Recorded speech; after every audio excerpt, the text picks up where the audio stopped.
Episode 67। अब तक हमने देखा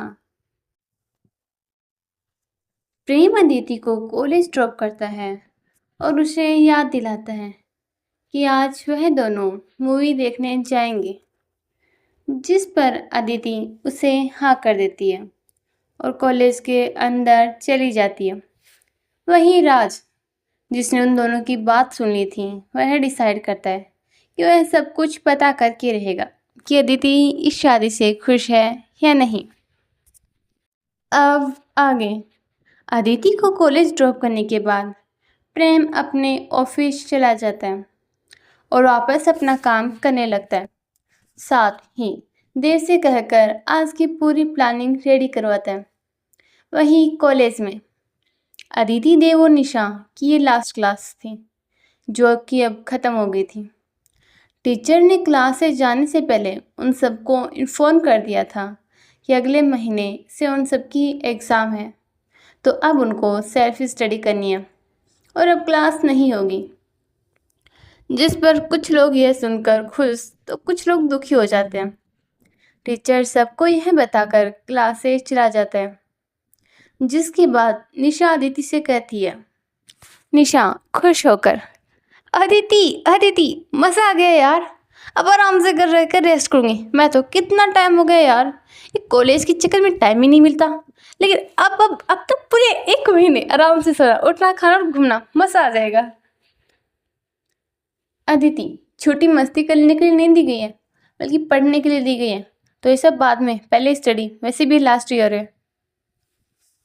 निशा, अरे यार इतने दिन तो पढ़ ही रहे थे ना, अब थोड़ा बहुत तो रेस्ट जरूरी है। राज, अदिति, निशा बिल्कुल सही कह रही है, स्टडी के चक्कर में हमने कितना टाइम से बाहर जाने का मौका ही नहीं मिला। आज तुम कहीं बाहर चली? अदिति, आज तो नहीं हो पाएगा, हम फिर कभी चलेंगे। अदिति की बात सुनकर राज मायूस सा चेहरा बनाकर कहता है, क्या तुम्हें आज कोई ज़रूरी काम है?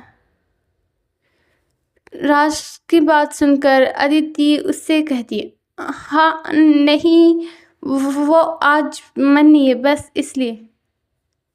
अदिति की बात सुनकर राज उसे मनाने के तरीके से कहता है, प्लीज़ ना अदिति, चलते हैं थोड़े टाइम के लिए, कि तुम्हारा मन भी हो जाएगा। वो आज बाई चाहते थे हम तीनों उनके साथ डिनर करें, इसलिए मैंने तुमसे पूछा, अगर तुम दोनों को बुरा ना लगे तो।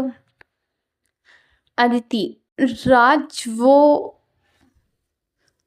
अदिति की बात बीच में काट कर राज कहता है, अदिति तुम्हें इसकी फिक्र की है, वह हमें कपल समझेंगे, तो फिक्र मत करो, मैंने भाई को सच बता दिया और उन्होंने समझा भी है, तो कोई प्रॉब्लम नहीं होगी। और अगर तुम ये सोच रही हो कि तुम्हारा बॉयफ्रेंड बुरा मान जाएगा, तो हम उसे भी बुला लेते हैं, मुझे कोई प्रॉब्लम नहीं है, बल्कि मुझे तो अच्छा लगेगा। मैं उस दिन भी उससे अच्छे से नहीं मिल पाया, इस बार मिलकर माफ़ी भी मांग लूँगा और शायद दोस्ती भी हो जाए। राज की बात सुनकर अदिति उससे कहती है, राज तुम्हें माफ़ी मांगने की कोई ज़रूरत नहीं है, और बात रही डिनर की, तो वो तो नहीं हो पाएगा, लेकिन हम साथ में लंच जरूर कर सकते हैं। एक्चुअली एग्ज़ाम पास है तो स्टडी करनी है, और घर लेट जाना अच्छा नहीं लगता, तुम्हें तो पता है ना, इसलिए प्लीज़ समझो। अदिति की बात सुनकर राज कहता है, ठीक है कोई बात नहीं, डिनर फिर कभी, इस बार लंच से तुम दोनों ये रुको, मैं अभी भाई को बता के आता हूँ। यह कहकर राज वहाँ से चला जाता है। वहीं अदिति ठीक है कह देती है। राज जाकर विवेक को कॉल लगाता है। विवेक, हाँ राज क्या हुआ? राज, भाई वो आप फ्री हो क्या? विवेक, तेरे लिए तो मैं हमेशा फ्री हूँ, बोल क्या हुआ? राज, भाई वो मैंने अदिति से कहा कि हम तीनों के साथ लंच करना चाहते हैं आप, इसलिए अगर आप फ्री हो तो चल सकते हैं। विवेक, वो सब तो ठीक है, हम चल सकते हैं, लेकिन ये बता तूने झूठ क्यों बोला अदिति से? ये सब गलत है ना, तो उसे सच भी तो हो सकता था। विवेक की बात सुनकर राज कहता है, भाई वो हुआ ये कि, यह कहकर राज विवेक को आज की सारी बातें बताता है।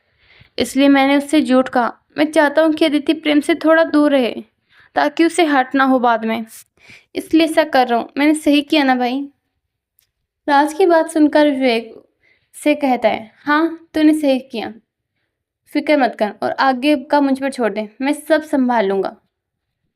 विवेक की बात सुनकर राज खुश होते हुए कहता है, थैंक्स भाई। विवेक, इसमें थैंक्स की कोई बात नहीं पागल। अच्छा बताओ, कहाँ चलोगे लंच पर? राज, भाई आप ही देख लो ना कोई अच्छी सी जगह।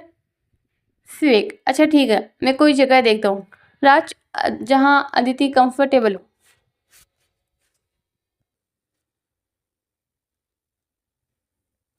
राज और विवेक ऐसे ही थोड़ी देर बात करते हैं, जिसके बाद वहीं दूसरी तरफ अदिति और निशा क्लास से उठकर कैंटीन में जाकर बैठ जाते हैं, जिसके बाद निशा अदिति को घूरने लगती है, जिससे तंग आकर अंत में अदिति बोलती है, क्या है निशा, कब से देख रही हूँ मुझे घूरे जा रही, जो कहना है साफ साफ कहना। निशा, वो क्या तुझे साफ साफ समझ में आता है? बेवकूफ कहेगी, तेरे अंदर अकड़ नाम की चीज है भी या नहीं? निशा की बात सुनकर अदिति कहती है, अब ऐसा भी क्या कर दिया मैंने जो तू ऐसे बात कर रही है? निशा, तू मुझसे पूछे कि तूने क्या किया? नाइस। अदिति, यार अब बता भी दे क्या हुआ है, मुझे कुछ समझ नहीं आ रहा है। निशा, वाई नॉट, चल मैं तुझे बता ही देती हूँ कि तूने प्रेम चीजू को मूवी के लिए हाँ बोला था, और अब तू ऐसे बिहेव कर देगी, कुछ हुआ ही नहीं है। निशा की बात सुनकर अदिति समझ जाती है कि वो क्या सोच रही है, इसलिए वह उसे समझाते हुए कहती है, मैं कुछ नहीं बोली हूँ, मुझे याद है, लेकिन तू ही बता, राज कितनी उम्मीद से पूछा था, उसे कैसे मना कर देती? आखिर दोस्त है वो हमारा, और हमेशा हमारी हेल्प भी करता है, उसने हमेशा अपनी दोस्ती निभाई, तो फिर मैं उसे कैसे उदास कर दूँ या कहकर कि मैं उसके साथ नहीं जा सकती क्योंकि मुझे किसी के साथ मूवी पर जाना है। और वैसे भी मैंने उसे अपनी शादी के बारे में अभी तक कुछ नहीं बताया, ऐसे में उसे ये बात कैसे बताऊँ, और बताऊँगी तो वह फिक्र करने लगेगा और मेरे साथ आने की बात करेगा, ये सोचकर कि वह इंसान सही है या नहीं, और मैं उससे उस इंसान या यूँ कहो प्रेम के बारे में कुछ बता भी तो नहीं सकती। ऐसे में अब तू ही बता मैं क्या करूँ? अदिति की बात सुनकर निशा उससे कहती है, कुछ मत कर, तू बेवकूफ कहेगी। निशा की बात सुनकर अदिति कहती है, निशा अब ऐसे तो बिहेव मत कर यार। अदिति की बात सुनकर निशा उसे घूरते हुए कहती है, और क्या कहूँ मैं, तू ही बता। यार वहाँ जीजू तेरी तरफ अपना एक कदम बढ़ा रहे हैं और तू है कि अपने में ही उलझी पड़ी है। निशा की बात सुनकर अदिति गहरी सांस लेकर कहती है, निशा यार प्लीज़ ये झूठी उम्मीद मत दिखा मुझे, प्रेम सिर्फ नॉर्मली मेरे साथ बाहर जाना चाहते हैं क्योंकि घर का सारा दिन बोर हो जाते हैं और कुछ नहीं, तो अपने दिमाग में फालतू के ख्याल आना बंद कर, समझ है? अदिति की बात सुनकर निशा भी थोड़ा शांत होकर से कहती, अच्छा ठीक है, नहीं बोलती ये सब, तो अब ये बता तेरे जीजू को क्या करने वाली तू, अब जो तेरी कॉल का वेट कर रहे हैं ताकि वह तुझे लेने आ सके और तेरे साथ थोड़ा टाइम स्पेंड कर सके। निशा की बात सुनकर अदिति अपने दोनों माथे पर दोनों हाथ रखते हुए कहती है, मुझे कुछ समझ नहीं आ रहा, मैं क्या करूं, तू ही बोलना निशा, मैं क्या करूं? मुझे राज को मना कर देना चाहिए, लेकिन अब तक तो उसने भाई को बता दिया होगा, फिर विवेक भाई क्या सोचेंगे यार मेरे बारे में? मैं ऐसा नहीं कर सकती, लेकिन मैं प्रेम को भी मना नहीं कर सकती। मैं क्या कहूँ उसे कि क्यों नहीं आ सकती उसके साथ? अगर वो गुस्सा हो गया तो मुझे जानकर ये नहीं सही नहीं होगा। निशा तू ही बता मैं यार मैं क्या करूं? अदिति की बात सुनकर निशा उसे घूरते हुए कहती है, मुझे क्यों पूछ रही है? तूने रायता फुलाया तो तू ही समेट, मुझे इन सारी चीज़ों में मत लेकर आओ क्योंकि इस बार मैं तेरी कोई हेल्प नहीं करने वाली। आखिर तूने गलती की है तो अब उसे भुगत भी। निशा की बात सुन निशा अदिति उसे देखते हुए कहती है, यार निशा से तो मत बोलना प्लीज़, कुछ तो सोचना, मैं क्या करूं? इससे पहले कि निशा कुछ कहती, अदिति का फ़ोन रिंग करता है। वो दोनों देखते हैं कि उस पर प्रेम का नाम फ्लैश हो रहा है, जिसे देख निशा मुस्कुराते हुए अदिति से कहती है, निशा ऑल द बेस्ट, तुम्हें मेरी तरफ से। कर लो जीजू से बात और बता दो कि तुम उनके साथ नहीं जाती, और हाँ वैसे भी बता देना, तब तक मैं अपने लिए कॉफ़ी लेकर आती हूँ। यह कहकर निशा वहाँ से चली जाती है।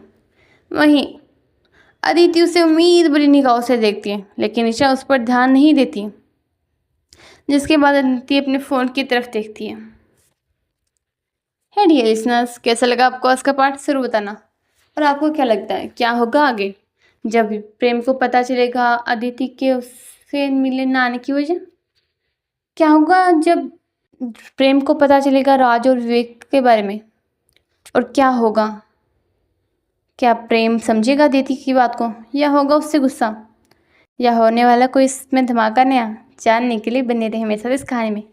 तो चलिए जल्द मिलते हैं अगले पार्ट में, तब तक के लिए बाय बाय।